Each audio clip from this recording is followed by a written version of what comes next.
시간이 참 빨리 지나갑니다. 주일이 엊그제 같은데 벌써 또 수요일이죠.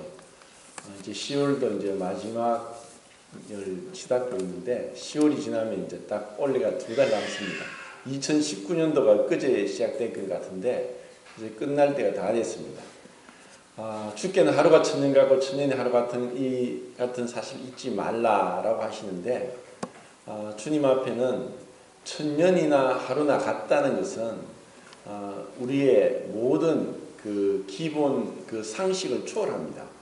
하나님은 시간 밖에 계시고 시간을 초월해 계시고 그분 앞에는 과거, 현재, 미래가 펼쳐져 있습니다. 이것을 우리가 어찌 다 알겠습니까? 다만 우리는 겸손하게 하나님이 주신 이 하루의 날을, 이 생명을 감사하고 믿음으로 주님을 바라보면서 주님을 기쁘시게 해야 될 것입니다. 오늘은 시편 27장인데 14절까지 있습니다. 27장에는 뭐 전반부에는 굉장히 막 큰 믿음을 가진 용사 중에 용사같이 되다가 또 후반부에 가면은 막 그 간절하게 매달리면서 또 비탄시 쪽으로 흘러가는 그러한 모습을 보이는데 굳이 이것을 시제별로 나누면은 1절부터 6절까지 과거에 하나님께서 자신을 구원한 것을 기억하고 찬송하는 믿음의 고백이라면은 7절부터 9절까지 현재의 이 고난 가운데 자신을 구원해 주기를 간청하고 있고 또 10절부터 마지막 14절까지는 앞으로의 그 미래의 일도 주님께서 지켜 보호하시고 인도해 주시기를 호소하고 있는 그러한 게 이제 구분을 할 수 있습니다. 자, 우선 정말 유명한 이 1절을 같이 읽고 또 생각해 보겠습니다. 1절입니다. 27장 1절 시작. 여호와는 나의 빛이요 나의 구원이시니 내가 누구를 두려워하며 여호와는 내 생명의 능력이시니 내가 누구를 무서워하리요. 여호와는 나의 빛이시다. 하나님께서 나의 빛이시라는 것과 하나님은 빛이시다는 것은 큰 차이가 납니다. 하나님이 빛이시다 하는 것이 요한 1서 1장 5절이죠. 하나님은 빛이시다. 그런데 다윗은 하나님은 나의 빛이다 라고 얘기합니다. 하나님께서 나의 빛이 되신다는 것, 이것은 그의 모든 생명의 근원이 하나님이다. 그리고 하나님으로 인해서 내가 살아간다. 왜냐하면 빛은 생명의 근원입니다. 빛이 없으면 아무것도 할 수 없죠. 그래서 하나님은 빛이시다는 구절보다 이미 다윗은 2000년 전에, 지금부터 3000년 전에 여호와는 나의 빛이시여 하는 이 놀라운 고백을 합니다. 그리고 하나님이 나의 빛이시고 나의 구원이시니까 내가 누구를 두려워하겠느냐. 잠언 29장 25절에는 이런 말씀입니다. 사람을 두려워하는 자는 올무에 걸리게 되려니와 여호와를 두려워하는 자는 안전하리라. 그런 내용의 구절인데 사람을 두려워하는 자는 올무에 걸리게 된다. 그런데 대부분의 사람들은 보이지 않는 하나님을 신뢰하기보다 보이는 사람을 바라보고 두려워합니다. 지금 이제 그 뒤로 쭉 읽으면서 다윗은 마치 이제 시를 쓰는 시인으로서 어떤 과장법적인 어떤 전쟁 가운데서도 군대가 올지라도 내가 두려워하지 않겠다 이런 구절들을 뒤에서 보게 되는데 이것을 단순히 시적인 어떤 과장법으로 생각하면 오산입니다. 왜냐하면은 다윗은 군인이었습니다. 그리고 그가 군인이 이전에 어릴 때부터 그 이세 아버지의 어린 양들을 돌보면서 사자가 오든 곰이 오든 그 막대기로 돌멩이로 그들을 물리치면서 양을 지켜 보호하였습니다. 이런 가운데 그는 평생을 70을 살면서 평생을 전쟁 가운데 살았습니다. 그리고 그 전쟁 가운데서 역사상 정말 몇 안 되는 실패한, 그러니까 전쟁에서 져본 적이 없는 장군입니다. 그럼 어떻게 해서 그는 이렇게 그 전쟁 가운데 승리했느냐?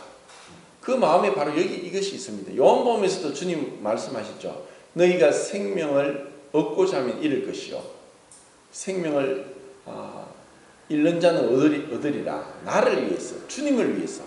그래서 주님을 바라보면서 그분이 다윗은 나의 빛이다, 그리고 생명의 능력이시다 라고 하는데, 이 능력이라는 이 표현이 사실 이제 원어가 이제 마오즈가 이게 능력이라고도 번역되고 피난처라고도 번역이 돼요. 그러니까 우리가 조금 전에 이제 찬송할 때 여호와는 나의 생명의 피난처시니 하고 찬송했죠. 그래서 그 생명의 피난처라고 하는 것이 더 이 구절에서 맞지 않나 이런 생각을 하는데, 사실 이제 그 능력으로도 번역되니까 생명의 능력이고 나의 빛이고 나의 구원이시다. 그래서 내가 두려워하지 않는다, 내가 무서워하지 않는다 하는 이러한 놀라운 고백을 합니다. 그 느헤미야 8장 10절 말씀은 유명한 말씀이죠. 무슨 말씀입니까? 여호와를 기뻐하는 것이 너희의 힘이다. 결국 우리의 힘이 어디 있느냐? 하나님을 기뻐하는 거다.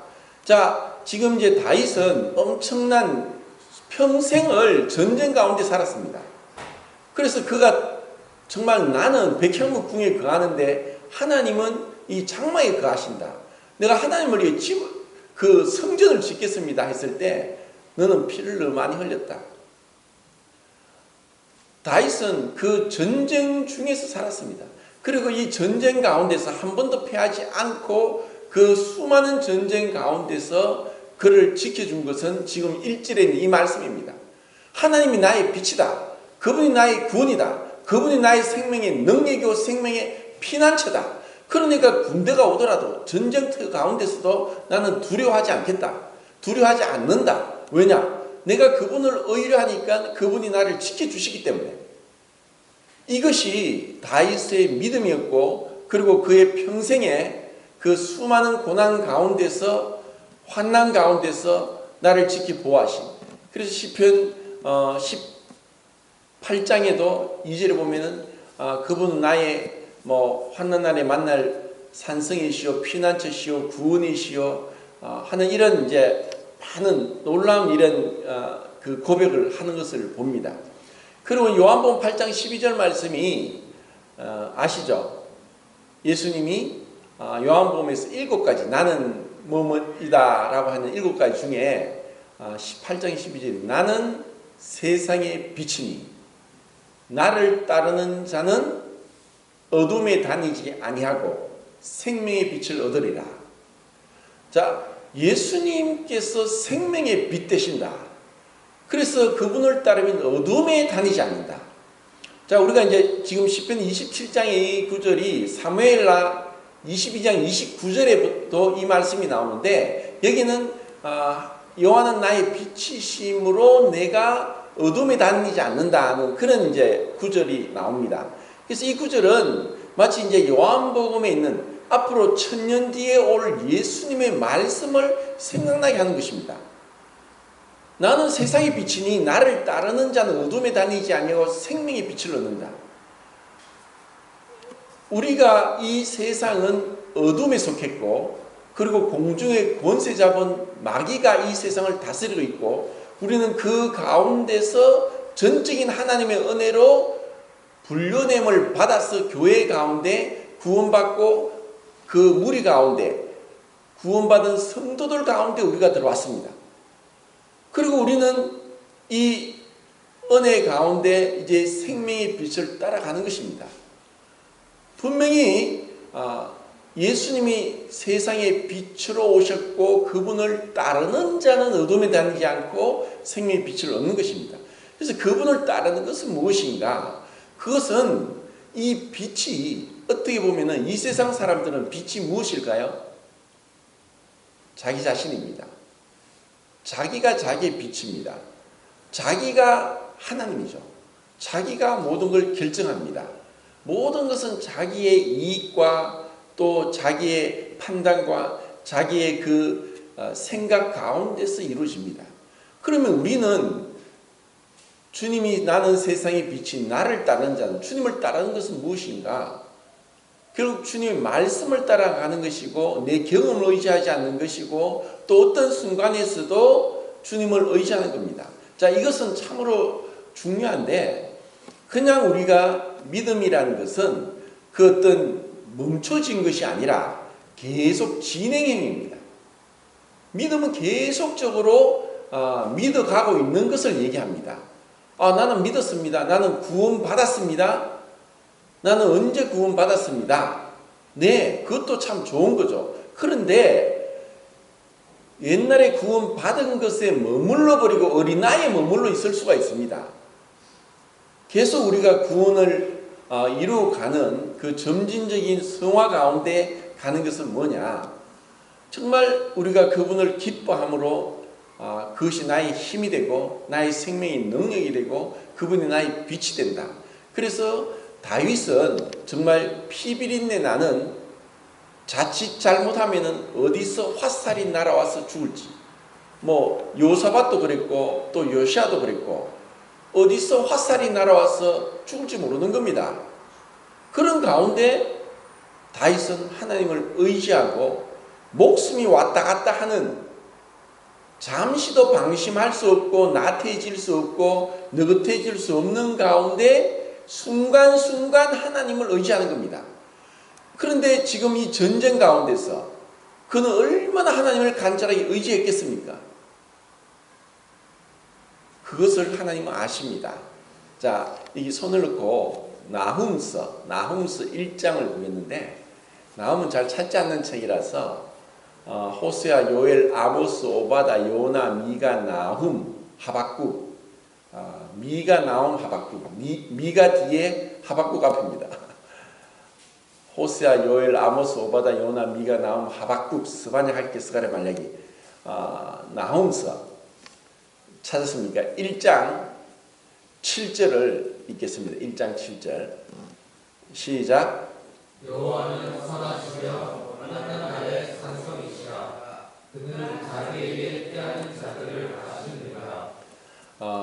자, 나훔이 고백하기를 하나님 나의 산성이고 피난처다.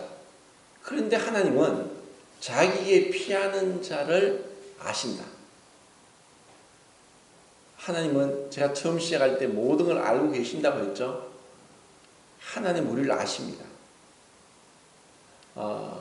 신앙이 어떻게 보면은 이제 습관화되는 것이 좋은데 또 잘못해서 습관화돼서 고착화되면은 정말 하나님을 의지하지 않으면 나는 살 수 없습니다. 나는 그분을 따라감으로 인해서 어두운 가운데 다니지 않고 생명의 빛을 얻습니다. 주님이 나의 구원이십니다. 나를 구원하신 분이고 지금도 나를 구원하시는 분이고 앞으로도 나를 구원하셔서 몸의 구속, 이 몸이 구속받아서 신령한 몸을 입게 될 것을 소망합니다. 하는 계속적인 진행 가운데 이 믿음을 행사하는 것을 주님은 보고 계시고 알고 계십니다. 주님을 기뻐하는 것이 우리의 힘이고 주님께 피하는 자를 아신다고 했습니다. 내가 이스라엘 백성들은 하나님의 말씀을 표면적으로 외면적으로 지켰습니다. 첫 번째 할례를 했습니다. 그리고 안식일을 지켰습니다. 그리고 그들은 제사를 드렸습니다. 유월절, 무교절, 오순절, 초막절에는 무조건 남자들은 예루살렘에 올라갔습니다. 그리고 제사를 드리는데 그들은 그냥 제사를 드립니까? 양이나 염소나 돈이 없으면 비둘기 살 돈도 없으면 집비둘기 키우는 거나 아니면은 곡식 한 줌이나, 왜냐하면 곡식 한 줌이 없는 사람 없죠. 왜냐하면 그것이 없으면 굶어 죽으니까. 하나님은 하나님께 나온 자를 빈손으로 나오지 마라. 그들은 이런 재물을 가지고 나갔고 그것을 하나님께 드렸고 하나님께 드리고 그것은 불태워졌습니다. 이렇게 그들은 제사를 드렸지만 이사야 선지자를 통해 하나님 말씀하십니다. 너희 나에게 번제 드리지 마라. 너희들은 번제를 드리기 위해서 양과 소를 잡고 너희들이 그렇게 바치지만 너희 마음은 내게서 떠났다. 너희 마음은 내게서 떠나가 있다. 이런 말씀을 하시는 거예요. 그래서 이사야 선지자를 통해서 너희 눈으로 보아도 보지 못하고 들어도 듣지 못하고 마음으로 깨닫지 못하게 하기 위해서 비유를 말한다. 이렇게 말씀하셨는데 이것을 예수님께서 인용하십니다. 그래서 예수님의 비유는 두 가지로 하는데 첫 번째는 마태복음 13장의 씨 뿌리는 비유에서 11절에 말씀합니다.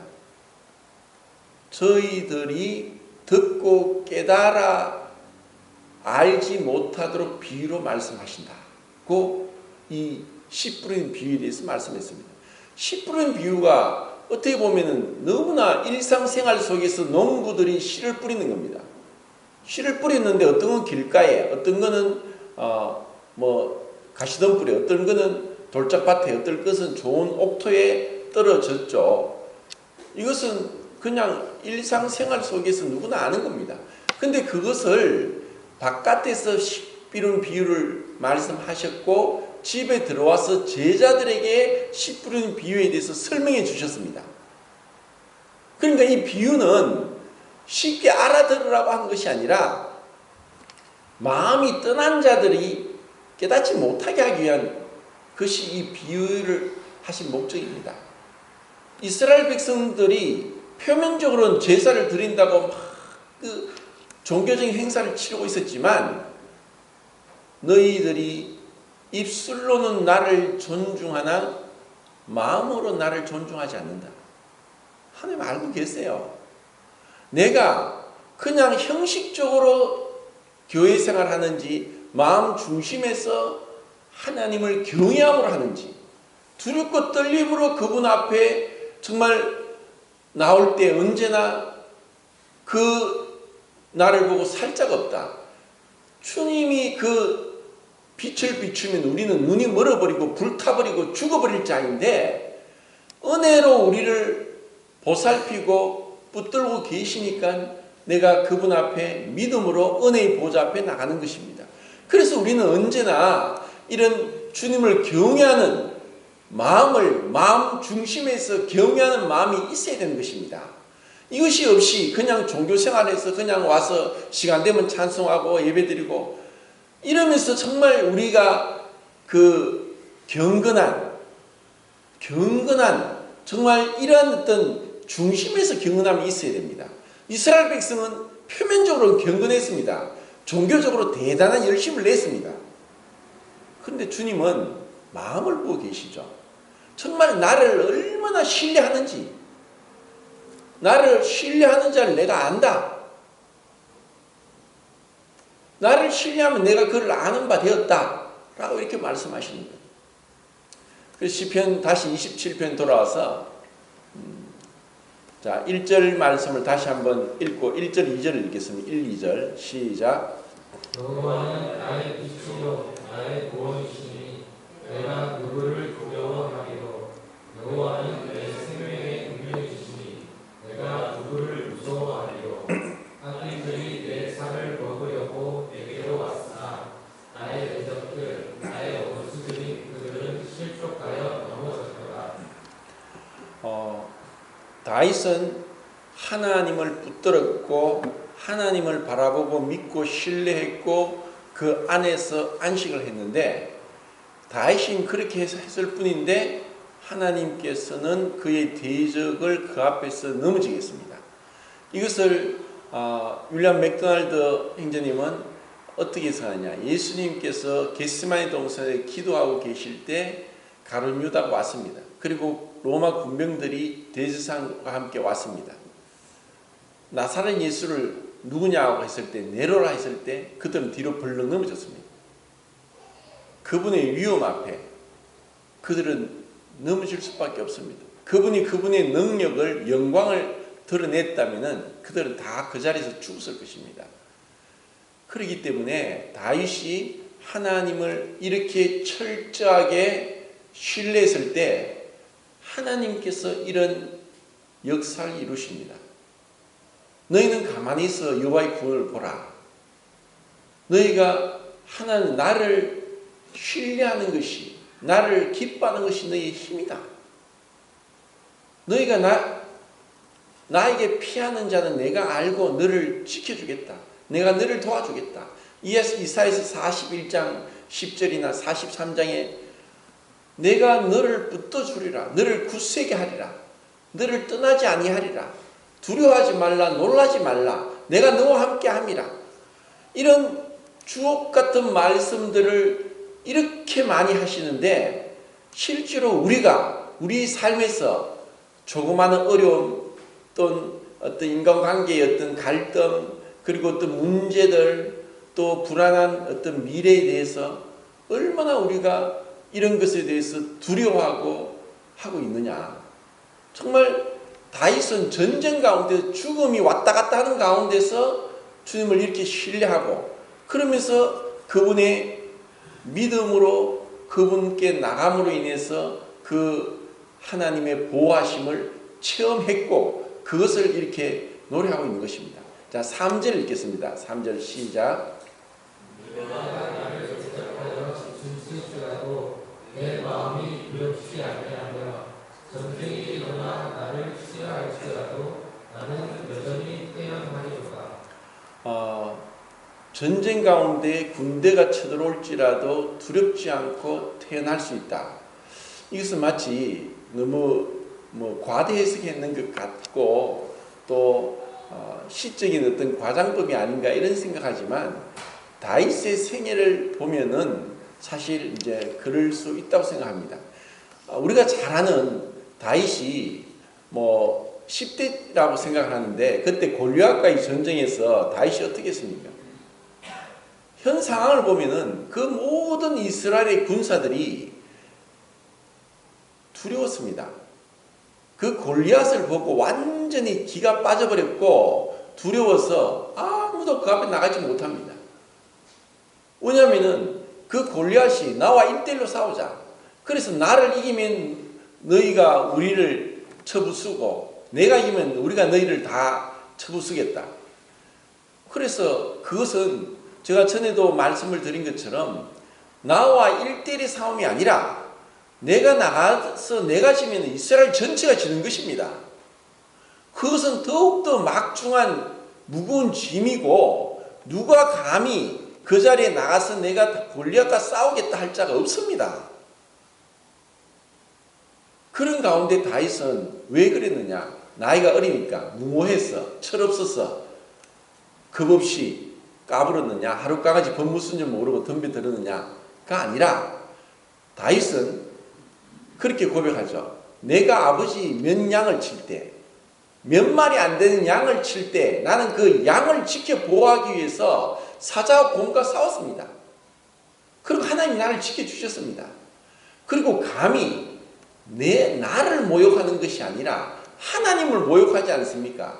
저 할례 없는 이방인이 하나님을 모욕하는데 하나님의 이름이 모욕받는 것은 난 참을 수 없습니다.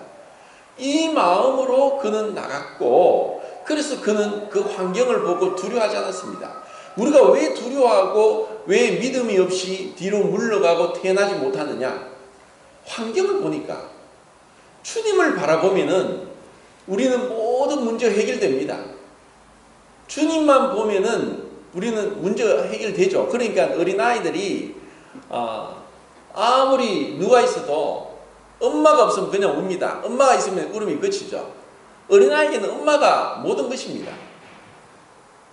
우리에게도 마찬가지입니다. 어린아이 같은 마음으로 주님이 아니면 저는 아무것도 아닙니다. 아무것도 할 수 없습니다. 주님이 나의 생명의 빛이고 생명의 능력이고 나의 생명의 피난처고 그리고 전쟁 가운데서 군대가 쳐들어오고 어떤 환란이 올지라도 나는 두려워하지 않고 무서워하지 않고 태어나겠습니다. 이것을 우리가 경험하기를 바랍니다. 그리고 이것은 그렇다고 해서 이제 그 뒤에 이제 다윗이 고백하듯이 그가 그러면 완전히 무서워하지 않고 두려워하지 않고 이렇게 했냐? 만약 그러면 사람이 아니죠.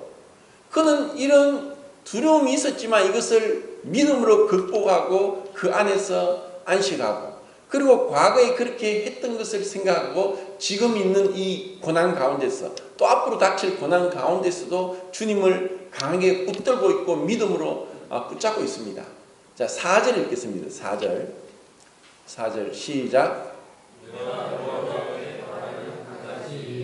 그것을 구하노니 곧 내가 내 평생에 여호와의 집에 살면서 여호와의 아름다움을 바라보며 그의 성전에서 사모하는 그것이라. 다윗이 그 마음 중심이 하나님께서 내 마음에 합한 자다라고 했던 것은 뭐냐? 다윗은 사실 이제 이 시가 언제 써있는지 모릅니다. 근데 분명히 고난 가운데 썼을 수도 있고, 왕의 자리에 올라가서 썼을 수도 있고, 과거를 회상하면서 썼을 수도 있고, 또 왕이 되었어도 그는 많은 어려움을 당했습니다. 그런 가운데 다윗은 그 무엇보다도 왕궁에서의 그 호화로움, 그리고 그 찬란함, 그리고 백성들이 사울이 죽인 자는 천천히요 다윗이 죽인 자는 만만히요 하면서 그렇게 자기를 축해 세우고, 그런 가운데서도 그 모든 것들이 다 필요 없습니다. 다윗이 그 아비나답이 집에 있던 그 벗개를 옮겨올 때 아요가 우사가 셋수레에다가 그 벗개를 싣고 올 때 그는 춤을 추었습니다. 너무 기뻤습니다. 내가 이제야 사울 때는 이 벗개가 어디 있는지도 생각지도 않고 찾지도 않았었지만, 다윗이 왕이 되고 나서 벗개를 찾았습니다. 아미나답 집에서 찾아와 나올 때 그런 성경적 지식이 없어서 수레에다가 그 벗개를 싣고 나오는데 그는 너무 좋아가 춤을 추었습니다. 춤을 추다 보니까 그 속살이 드러났습니다. 미갈이 보고 왕이 체면도 없이 왜 그렇게 그 하찮은 백성들 앞에 춤을 추고 그 속살이 다 내보이게 하냐고 비난했습니다. 그런데 다윗은 그런 비난을 아랑곳하지 않고 너무나 기뻤던 거죠. 그런 가운데 그 타작마당에서, 아라노 타작마당에서 그 소가 뛰다 보니까 벗개가 떨어지려고 하는 것을 우사가 떨어지지 않도록 잡았는데 그 자리에서 우사가 죽었습니다. 그래서 다윗은 놀랐죠. 베레스 우사다. 우사와 충돌하신다 하면서 이제 벗개를 이제 오베드의 집에 두게 되는데, 이런 상황 가운데서 다윗이 정말 바랐던 것은 하나님을 바라봤습니다. 그리고 내가 한 가지를 바란다. 두 가지도 아니다. 한 가지인데 그것은 하나님의 전에서 그분의 아름다움을 사모하고 그분을 가까이 하는 것이다. 자, 우리는 흔히 말하기를 율법은 진노를 이루고 율법으로는 하나님의 그 심판을 나타내고 율법으로는 어렵다면 얻을 수 없다 하는 것을 얘기합니다. 그런데 율법 안에는 제가 누누이 말씀드렸듯이 하나님의 공의와 사랑이 분명하게 나타났습니다. 다만 그 공의와 사랑의 그 공의가 만족되고 사랑이 만족되는 그 비밀을 풀 수 없었고, 시편 85장 10절에서는 긍휼과 진리가 같이 만나고 하는 것을 믿음으로 바라봤습니다. 이제 그것은 십자가에서 이루어질 것인데, 이 제사를 통해서 다윗은 하나님의 아름다움을 바라보았습니다. 하나님의 아름다움이 무엇입니까? 무엇이 아름다운 것입니까? 바로 하나님의 사랑과 공의가 완전히 만족되어서 사랑이 이루어지고 공의가 만족되는, 그래서 그 공의로 인해서 처벌받지 않고 또 공의로 인해서 사랑이 저촉받지 않는 그 아름다움을 다윗은 성전에서 보았습니다. 어디에서? 그 뒤에 즐거운 제사를 통해서 봤습니다.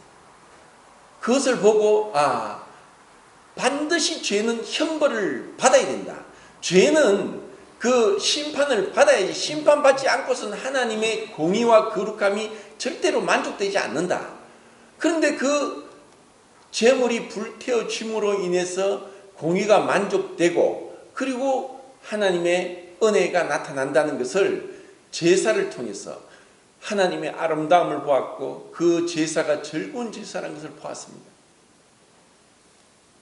자, 우리는 이미 천년 전에 예수님의 천년 전에 희미한 그림자를 보면서 이렇게 기뻐하고 확신 가운데 하나님 아름다움을 한 가지만 앙망하겠다 했던데, 우리가 예배 드리는 것은 분명하게 우리 눈앞에 주님의 십자가를 통해서 주님의 그 찢겨진 살과 흘려진 피를 상징하는 떡과 잔을 바라봅니다.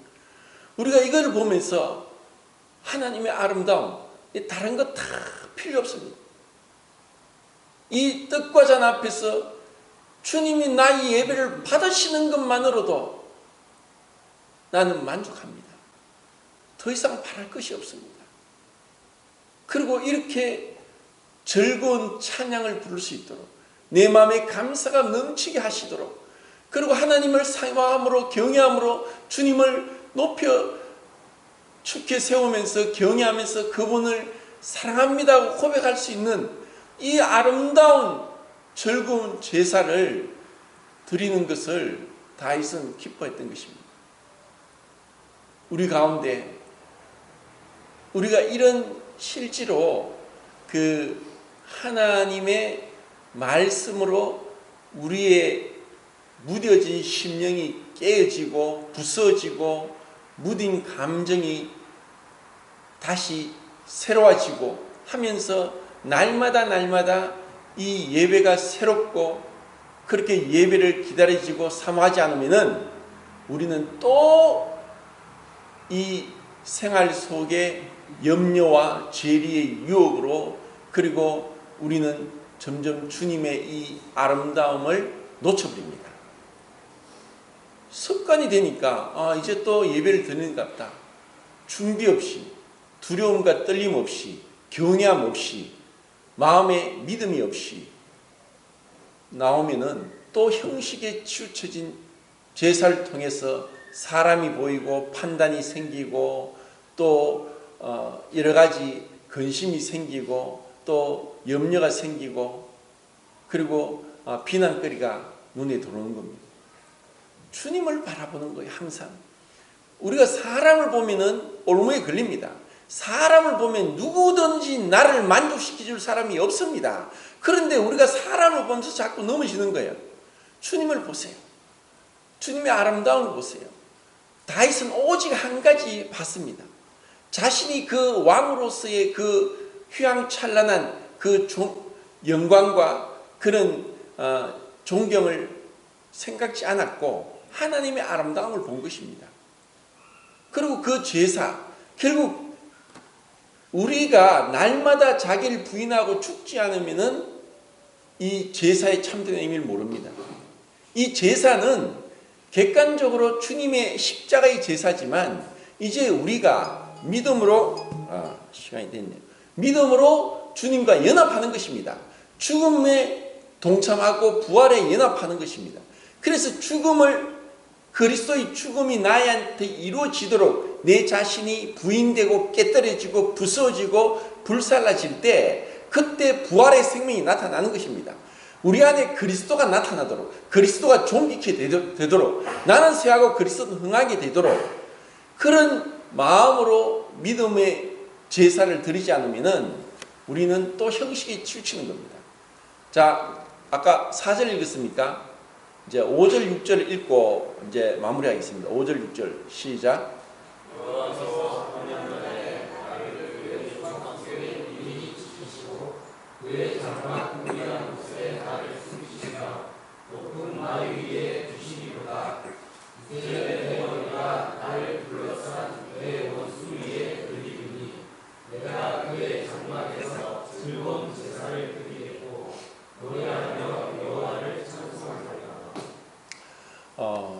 이것은 믿음의 결과는 그 은혜를 인하여 믿음으로 그 은혜의 보좌 앞에 나갈 때 우리는 결과가 평강입니다. 그리고 확신입니다. 그리고 두려움이 물러가고 그리고 그분이 나를 안전하게 보호하시고 지켜주신다. 너희가 진리의 말씀 그 구원의 복음을 듣고 마음으로 믿어 약속의 성령으로 인치심을 받았으니 이제 성령 안에서 우리는 보호를 받는 것입니다. 그분이 우리를 지켜 보호하시고 또 우리는 그 보호하신 가운데 또 계속적인 믿음을 행사하면서 이 제사 가운데 구약시대에는 그 희생 제물을 드렸지만 이제 우리가 바라보는 제사는 하나님의 아들이 제물이 되신 것을 바라보는 겁니다. 그리고 우리도 함께 주님과 죽은 자로 여기고 주님 앞에 이제 믿음으로 은혜의 보좌 앞에 아버지 앞에 나아가는 것입니다.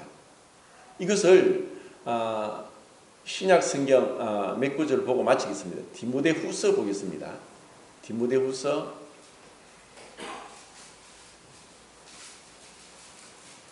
1장 12절 1장 12절 읽겠습니다. 시작. 이로 말미암아 내가 또 이 고난을 받되 부끄러워하지 아니함은 내가 믿는 자를 내가 알고 또한 내가 의탁한 것을 그날까지 그가 능히 지킬 줄을 확신하노라. 우리 모두에는 이런 아름다운 복된 믿음의 확신이 있습니다. 우리가 의리한 분을 알고 그분이 나를 능히 지키실 줄을 믿고 그 확신 가운데 거하고 있습니다. 얼마나 복된 자입니까?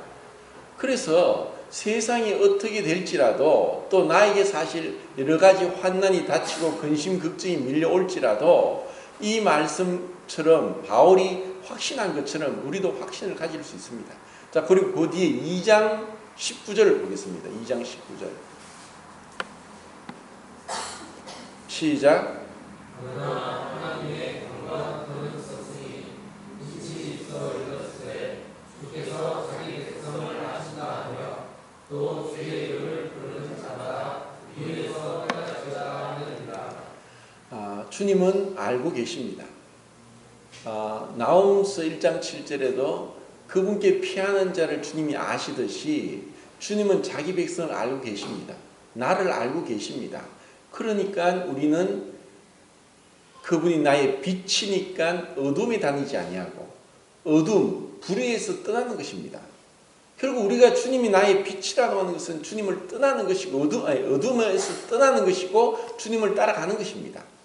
그러면 다윗은 이렇게 원수가 그를 악행하는 자가 그를 계속 공격하고 또 위협하고 있는 가운데 있었는데 우리는 그러면 어떤 위협이 있고 어떤 원수가 있었고 어떤 군대가 있습니까?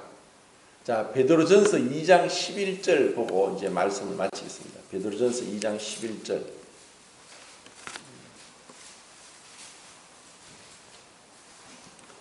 (2장 11절) 읽겠습니다. 시작.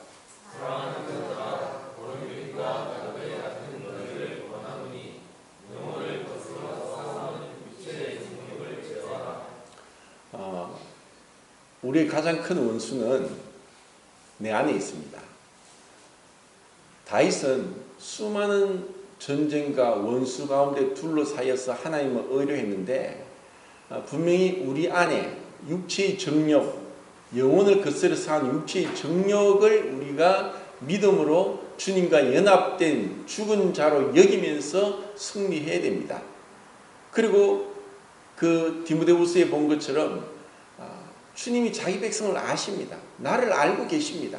나를 알고 계시고 나를 그 불의함 가운데 죄악 가운데서 건져 주셨습니다. 그래서 우리는 불의와 타협하지 않고 죄와 타협하지 않고 죄로부터 돌아서서 죄와 상관하지 않고 죄를 미워하고 주님을 경외하는 삶.